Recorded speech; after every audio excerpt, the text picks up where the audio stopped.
بسم اللہ الرحمن الرحیم۔ رسول اللہ صلی اللہ علیہ وآلہ وسلم کا خواب، قسط نمبر 93۔ حضرت سلمہ بن اکوع رضی اللہ عنہ چیتے کی سی تیزی سے دوڑے یہاں تک کہ وہ حملہ آوروں تک پہنچ گئے۔ جو ہی انہوں نے حملہ آوروں کو دیکھا ان پر تیر اندازی شروع کر دی۔ جب بھی تیر چلاتے تو پکار کر کہتے، لے سنبھال، میں ابن اکوع ہوں، آج کا دن ہلاکت اور بربادی کا دن ہے۔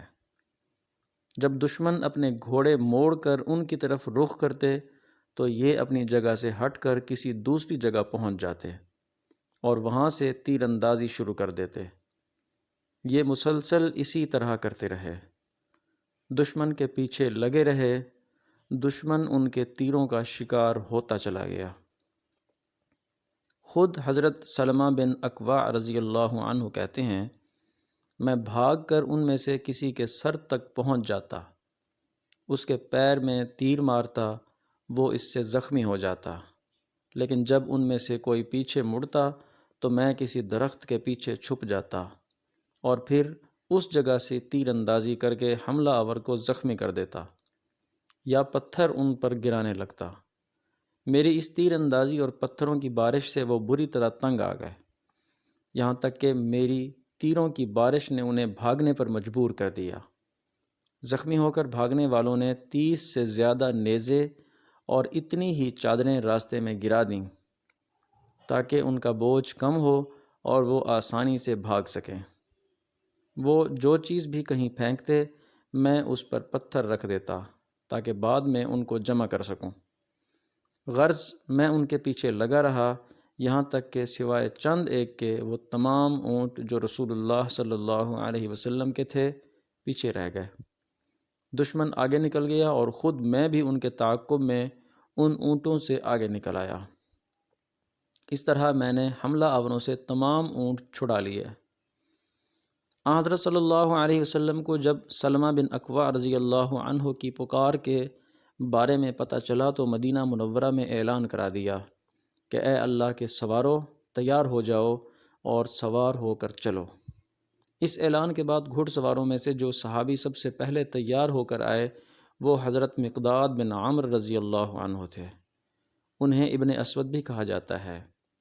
ان کے بعد حضرت عباد بن بشر رضی اللہ عنہ آئے، پھر حضرت سعید بن زید رضی اللہ عنہ آئے، پھر باقی گھڑ سوار صحابہ حضور قدس صلی اللہ علیہ وسلم کے پاس پہنچ گئے۔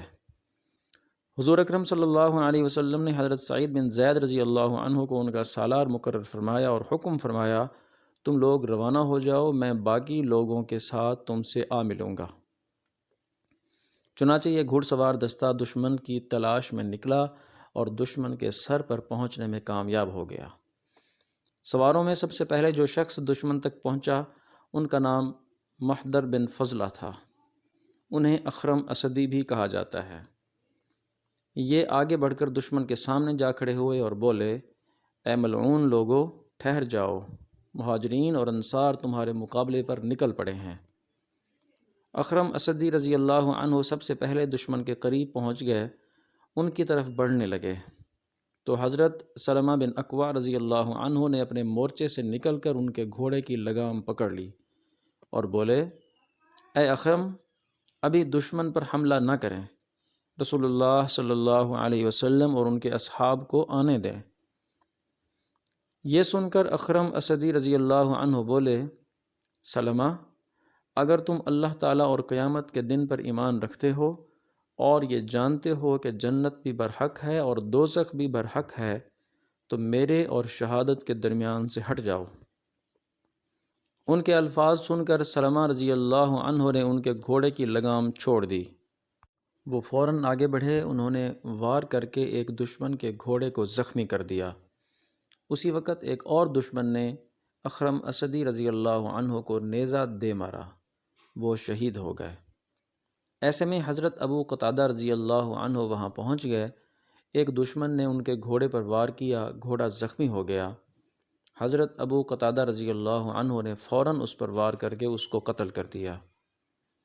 اسی وقت ایک گھڑ سوار ان کے مقابلے پر آیا، اس کا نام مسعدہ فراری تھا، آتے ہی کہنے لگا، تم مجھ سے کس طرح مقابلہ کرنا پسند کرو گے؟ تلوار بازی، نیزہ بازی یا پھر کشتی؟ حضرت ابو قتادہ رضی اللہ تعالی عنہ بولے، جو تم پسند کرو۔ اس پر اس نے کشتی لڑنا پسند کیا۔ وہ گھوڑے سے اتر آیا، اپنی تلوار درخت سے لٹکا دی۔ حضرت ابو قتادہ رضی اللہ تعالی عنہ بھی گھوڑے سے اتر آئے، انہوں نے بھی تلوار درخت سے لٹکا دی۔ اب دونوں میں کشتی شروع ہوئی۔ آخر اللہ تعالیٰ نے حضرت ابو قتادہ رضی اللہ تعالی عنہ کو فتح یاب فرمایا۔ انہوں نے درخت سے لٹکی تلوار کھینچ لی اور اسے قتل کر دیا۔ پھر انہوں نے مسعدہ کے بھتیجے پر حملہ کیا۔ اس نے خوفزدہ ہو کر باقی اونٹوں کو چھوڑ دیا۔ حضرت ابو قتادہ رضی اللہ تعالی عنہ اونٹوں کو لے کر لوٹے تو حضور اکرم صلی اللہ علیہ وسلم تشریف لاتے نظر آئے۔ حضور اکرم صلی اللہ علیہ وسلم نے اونٹوں کو ساتھ میں دیکھ کر فرمایا، ابو قتادہ، تمہارا چہرہ روشن ہو۔ اس پر انہوں نے کہا، اے اللہ کے رسول، آپ کا بھی چہرہ روشن رہے۔ اس کے بعد آپ صلی اللہ علیہ وسلم نے ان سے فرمایا، اللہ تم میں، تمہاری اولاد میں اور اولاد کی اولاد میں برکت عطا فرمائے۔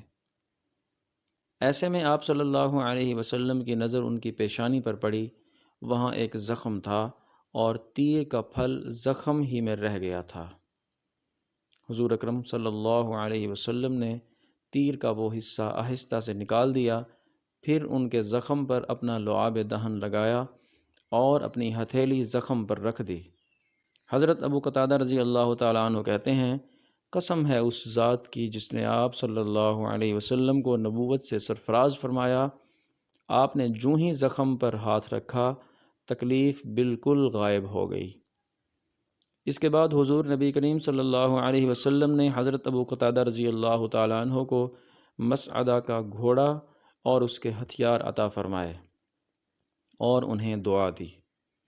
حضرت ابو قتادہ رضی اللہ تعالیٰ عنہ اور حضرت سلمہ بن اکوع رضی اللہ عنہما کے بارے میں حضور نبی کریم صلی اللہ علیہ وسلم نے اس موقع پر فرمایا، ہمارے سواروں میں بہترین سوار ابو قتادہ ہیں اور ہمارے پیدل مجاہدین میں بہترین پیدل سلمہ ہیں رضی اللہ عنہما۔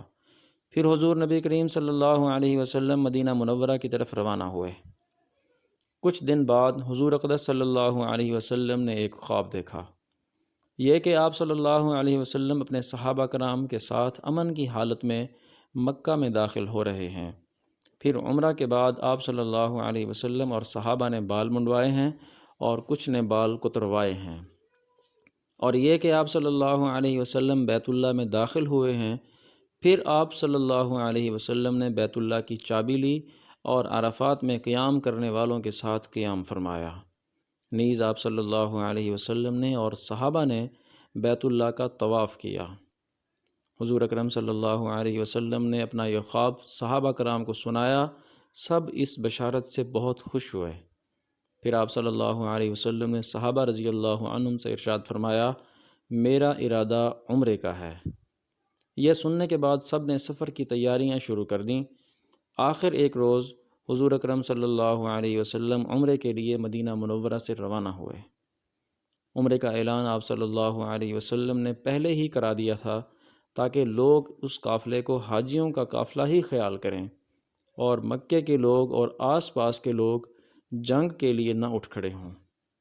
مشرکوں اور دوسرے دشمنوں کو پہلے معلوم ہو جائے کہ آپ صلی اللہ علیہ وسلم عمرے کی نیت سے آ رہے ہیں اور کوئی نیت نہیں ہے۔ حضور اکرم صلی اللہ علیہ وسلم نے ذوالحلیفہ کے مقام پر احرام باندھا۔ پہلے مسجد میں 2 رکعت نماز ادا کی، پھر مسجد سے ہی اونٹنی پر سوار ہوئے۔ صحابہ کرام رضی اللہ عنہم نے یہیں سے احرام باندھا۔ حضور اکرم صلی اللہ علیہ وسلم اس سفر پر ذی قعدہ کے مہینے میں روانہ ہوئے تھے۔ قافلے کے ساتھ قربانی کے جانور بھی تھے۔ ذوالحلیفہ کے مقام پر آپ صلی اللہ علیہ وسلم نے ظہر کی نماز ادا فرمائی، جانوروں پر جھولیں ڈالیں تاکہ جان لیا جائے کہ یہ قربانی کے جانور ہیں۔ ان کے کوہانوں پر نشان لگایا گیا، یہ نشان زخم لگا کر ڈالا جاتا تھا۔ اس سفر میں آپ صلی اللہ علیہ وسلم کے ساتھ 1400 صحابہ کرام رضی اللہ عنہم تھے۔ چونکہ حضور اکرم صلی اللہ علیہ وسلم عمرے کی نیت سے روانہ ہوئے تھے، اس لیے آپ صلی اللہ علیہ وسلم کے اور صحابہ کے پاس سوائے تلوار کے اور کوئی ہتھیار نہیں تھا۔